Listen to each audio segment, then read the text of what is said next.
მოგესალმებით, მივესალმებით TV პირველის მაყურებელს.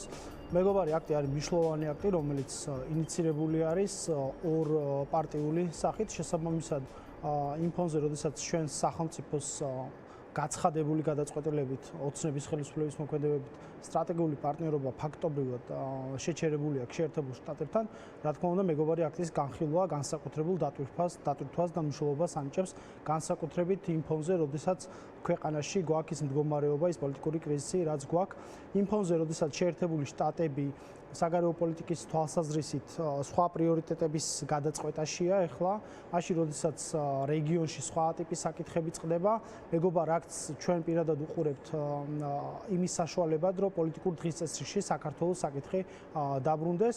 განსაკუთრებით მნიშვნელოვანია იმ ფონზე, როდესაც მართლაც პრიორიტეტული საკითხები საგარეო თვალსაზრისით შეერთებულ შტატებს აქვს განსხვავებული და ამიტომ პოლიტიკურ დღესასწაულში ამ აქტის დაბრუნება კიდევ ერთხელ შემოიტანს საქართველოს საკითხს, იმიტომ რომ საქართველოს საკითხი არ არის მხოლოდ საკითხი, რომელიც ქვეყნის შიდა პოლიტიკური პრიზმიდან უნდა შევხედოთ და გადაწყვეტილება მივიღოთ, იმიტომ რომ გარე აქტორების მოქმედებას რა თქმა უნდა მნიშვნელობა აქვს ჩვენი სტრატეგიული პარტნიორების. ეხლა მიუხედავად იმისა, რომ ოცნების გაცხადებული პოლიტიკა აქვს დღეს აი დღეების განმავლობაში, რომ თითქოს რაღაცა სტრატეგიული პარტნიორობის გადატვირთვას აპირებენ შეერთებულ შტატებთან, რომელიც საკუთარი გადაწყვეტილებითვე შეგვიძლია ვთქვათ, რომ შეწყვიტეს შეერთებულ შტატებთან, თვითონ ცდილობენ, მაგრამ ფაქტია, რომ ღიად საჯარო კომუნიკაციას ჯერ ვერ მიაღწიეს, მაშინ როდესაც მათ შორის რეგიონის ქვეყნები უკვე შეერთებულ შტატებთან, ახალ ადმინისტრაციასთან არიან ახალი ურთიერთობების, ესე ვთქვათ, ჩამოყალიბების პროცესში, მათ შორის იგივე სომხეთის პრემიერ-მინისტრი, რომელიც ვიცე-პრეზიდენტი შეხვდა, მათ შორის ინაუგურაციის პერიოდში, მათ შორის აზერბაიჯანი და ახალი სატრანსპორტო დერეფანი შესაძლოა ლაგდებოდეს, მათ შორის ენერგორესურსების თვალსაზრისით, აღმოსავლეთის და დასავლეთის დამაკავშირებელი დერეფნის თვალსაზრისით, ჩვენ ფაქტობრივად რაღაც სამხრეთ კავკასიურ კონტექსტში დაგვტოვა ხელისუფლებამ, რომლისთვისაც ეს კომფორტული მდგომარეობა იყო რაღაც ეტაპამდე, მაშინ როდესაც მას სურდა იზოლაცია, მას სურდა იმ იზოლაციაში მოექცია მათ შორის ქვეყანა და პოლიტიკური ოპონენტების წინააღმდეგ გამოიყენა ის ზომები, რაც გამოიყენა, გაეყალბებინა არჩევნები. რა შეიცვალა თქვენი აზრით ახლა ამ ვითარებაში, როცა უფრო მეტი მოწადინება ეტყობათ, რომ შტატებთან ურთიერთობა აღადგინონ, თუ მათი სურვილი იყო იზოლაცია? გეტყვით, მე ვფიქრობ, საწყის ეტაპზე რა თქმა უნდა, მათი სურვილი იყო იზოლაცია, იმიტომ რომ იმ ადმინისტრაციის პირობებში გაცხადებული პოლიტიკა რაც იყო ფაქტია, მაგრამ ერთი შეცდომა რაც დაუშვეს, ეს არის ორპარტიული ხედვა საქართველოსთან მიმართებიდან, მათ შორის მიუხედავად იმისა, რომ ახალი ადმინისტრაციის პირობებში გლობალურად რაღაც თამაშის წესები შეიძლება შეიცვალოს, მათ შორის საგარეო პრიორიტეტები შეერთებული შტატების, მათ იმედი აქვთ, რომ რაღაცნაირად ესე ვთქვათ, ახალი ადმინისტრაციის პირობებში თავიანთ ყურადღებას მიიპყრობენ, ახალი ადმინისტრაციის ყურადღებას, თითქოს ესენი ზუსტად იმ პოლიტიკის გამტარებლები არიან, როგორცაც ტრამპს ხედვა აქვს მათ შორის სხვადასხვა საკითხებთან მიმართებით. თქვენ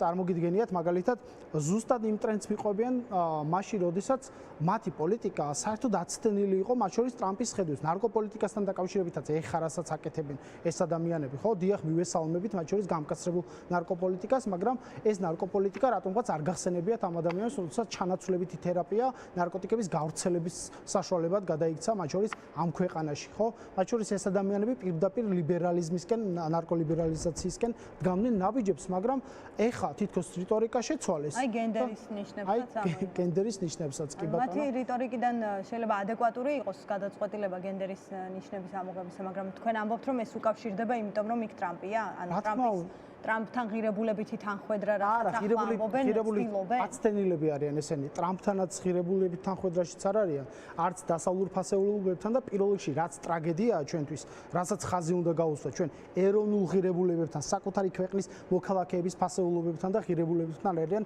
დაშორებულები. ამიტომ ეს ადამიანები ცდილობენ როგორმე მიეტმასნონ ახალ ადმინისტრაციას, ეს არის მათი ამოცანა, მათი ყურადღება მიიპყრონ და როგორმე იმ პირობებში, როდესაც საერთაშორისო ლეგიტიმაცია არ აქვს, მათ შორის ქვეყნის შიგნით ლეგიტიმაციის კრიზისი აქვს, როგორმე მიაღწიონ, რომ საუბარი მაინც შედგეს ახალ ადმინისტრაციასა და ანუ თქვენ ამბობთ, რომ ახლა რა ოპტიმისტური მოლოდინიც აქვს თუ პროგნოზი ქართულ ოცნებას, ამ პროგნოზს საფუძველი არ აქვს. ვერან ვერ იტყვის. აი რაზეა დამოკიდებული? აი სიმართლე რო გითხრათ, რაღაცა ისეთ გლობალურ სამყაროში ვცხოვრობ და ისეთ ეპოქაში ვცხოვრობთ, როდესაც თვიდან თვემდე პოლიტიკური მოცემულობები, მათ შორის გლობალურადაც იცვლება. ამიტომ ბევრ ცვლადზეა დამოკიდებული მათ შორის რეგიონში მიმდინარე პოლიტიკური პროცესები. ხო, ჩვენ ვხედავთ, რომ მაგალითად სომხეთი თუ ევროინტეგრაციის მიმართულებით სვლას დაიწყებდა, ეს ალბათ 3-4 წლის წინ თითქმის წარმოუდგენელი ეჩვენებოდა ვიღაცას, ან შეერთებულ შტატებთან სტრატეგიულ პარტნიორობას დაიწყებდა და ამ მხრივ ნაბიჯებს გადადგამდა.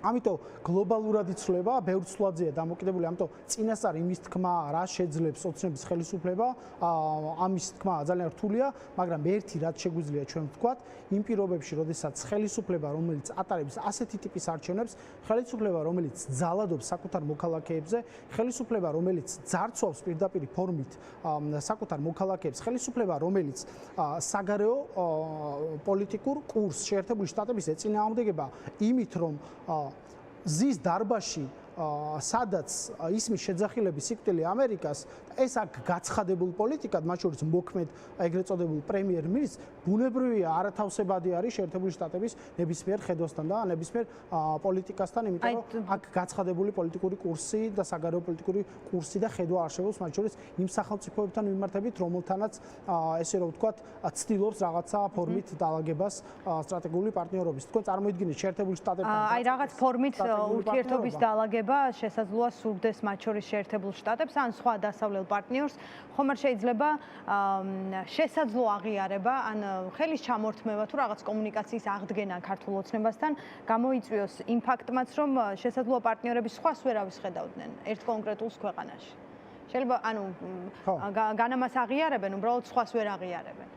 ამაზე წინასწარ საუბარი, რა ვიცი, მე ვფიქრობ, ამისკენ აქვთ მცდელობა, ხო, ამას ცდილობენ. ეს არის ოცნების ყველაზე ისეთი ოპტიმალური გამოსავალი, ითაც ცდილობს, ხო, არწმუნებს ქვეყნის შიგნითა და ქვეყნის ფარგლებს გარეთაც უარგისი ვარ, მაგრამ ჩემზე უარესები არიან, ხო?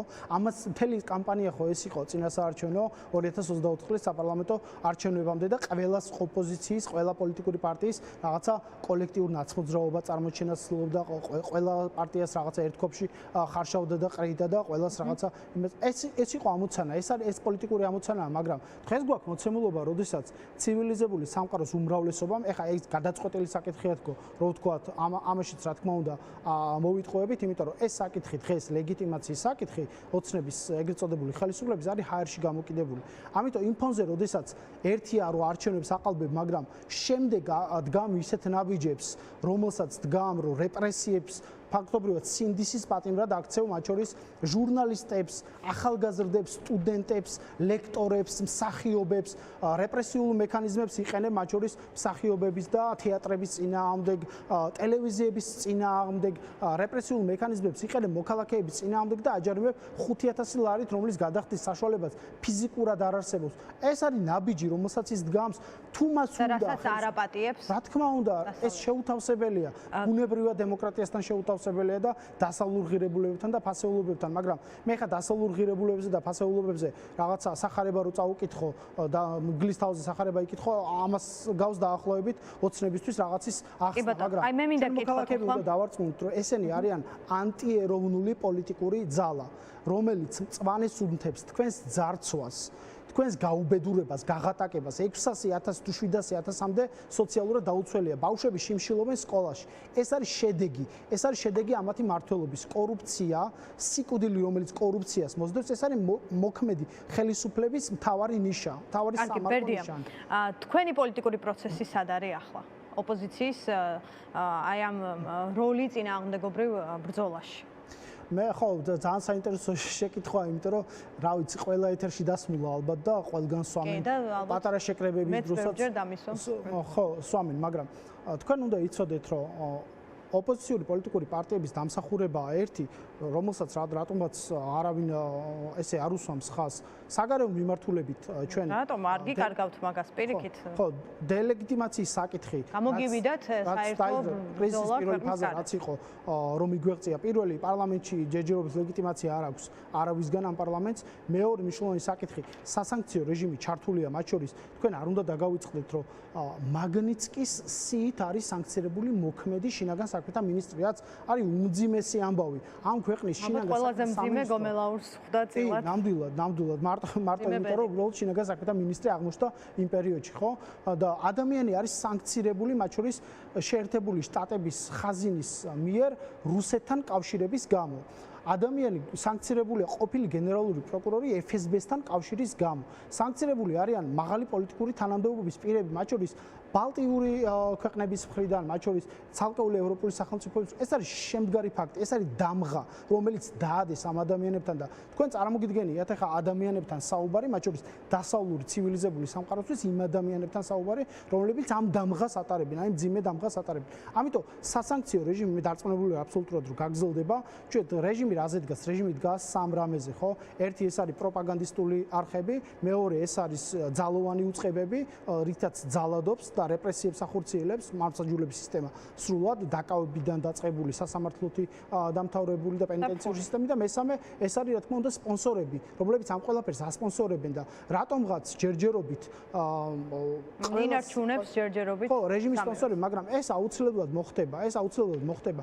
ამიტომ თუ ვინმეს აქვს ილუზია რომ იქ კარგი ადამიანის როლს ითამაშებს, იქ თურმე მისი სანქცირება რაღაცა ბიზნესის გრევას გამოიწვევს ამ ქვეყანაში და რაღაცა მსგავსი რიტორიკით და ამის ლობიც გამოუჩნდებათ. ეს ესე ვერ იქნება ძალიან მარტივი მიზეზის გამო, იმიტომ რომ ამ ქვეყანაში თუ ადამიანებს საკუთარი სახელი არ დაერქვათ მართლა, მათ შორის რეჟიმის სპონსორებს, რომლებიც პირდაპირ ფორმით გარიგებული არიან ხელისუფლებაში და ჯიბიდან აგვაცლიან ჩვენს ფულს, ჩვენს მოქალაქეებს და მერე ამას ატკატების სახით, ხან ტენდერების სახით ჯიბეში იწყობენ, ილაგებენ და ბიზნეს პარტნიორობაში არიან ივანიშვილთან, ეს ესე ვერ გაგრძელდება. კი ბატონო, ანუ თქვენ ფიქრობთ, რომ ძალოვნების პროპაგანდა და ბიზნესი ეს სამი ფაქტორი ჩამოთვალეთ. თქვენი სამიზნეც ეს სამი მიმართულება უნდა იყოს, ხო? და თუ პარტიები გააერთიანებთ ძალებს, ქვეყნის გარეთ უფრო შედეგიანი აღმოჩნდება ამ სამ ფაქტორზე დარტყმა, მათ შორის თუნდაც სანქციებით. მაგრამ აი ქვეყნის შიგნით როცა საუბრობთ, რომ ქვეყნის შიგნითაც ასევე საჭიროა ისეთი წარმატებული მაგალითები, როგორც ქვეყნის გარეთ შექმენით. აი რა საკეთებთ, როცა იკრიბებით. აი მაინტერესებს რომ როცა მაგალითად სალომე ზურაბიშვილთან იკრიბებით, ან პარტიები ერთმანეთს ესაუბრებით, აი რა არის თქვენი რაღაც გეგმა არ მინდა ვახსენო, მაგრამ მე ვფიქრობ, აი თქვენი დღის წესრიგი რა არის? მე ვფიქრობ, პოლიტიკური ცხოვრება ბიძინა ევანიშვილმა და ოცნებამ ამ ქვეყანაში მოკლა და მათ შორის ოპოზიციის რაღაც ნაწილმა სიმართლე რო გითხრათ, ამ ყველაფერს შეუწყო ხელი. ეხლა, როდესაც ადამიანი არც ერთ პოლიტიკურ პლატფორმაზე არ არის, ბუნებრივია ქვეყანაში პოლიტიკა უკვე ქუჩაში გადავიდა, ხო? ბუნებრივი მოცემულობა. შესაბამისად, ერთადერთი პოლიტიკური პლატფორმა, სადაც პოლიტიკა უნდა კეთდებოდეს, კეთდება ქუჩაში და ფაქტობრივად ლოკომოტივი ამისი არის ქართველი ხალხი, ხო? იქ თქვენ გახსოვთ, რომ ანუ ბუნებრივად დაიბადა მათ შორის ორი მოთხოვნა, რომელიც არის რეჟიმის პატრონების გათავისუფლება და ახალი არჩევნების თვითნაბადი მოთხოვნებია ეს რუსთაველის გამზირზე. ამიტომ მე ამაში პრობლემას ვერ ხედავ.